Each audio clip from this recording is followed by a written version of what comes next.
কৃষিকাজের মাধ্যমে আমাদের দেশের উন্নয়ন ঘটে। সেই লক্ষ্যে পয়লা অগ্রহায়ণ আমন ধান কাটার মৌসুম শুরু হয়।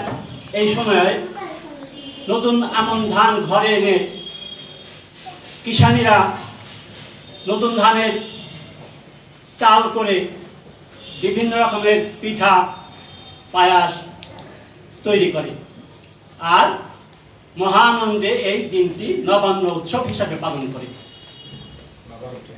আজ আমরা সেই নবান্ন অনুষ্ঠান মানিকগঞ্জের বিশিষ্ট সঙ্গীত সংগঠন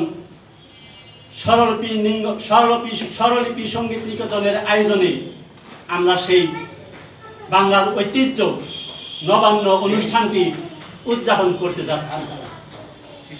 আপনাদের সার্বিক সহযোগিতা কামনা করছি, যাতে আমরা এই অনুষ্ঠানটি সুষ্ঠুভাবে বাস্তবায়ন করতে পারি।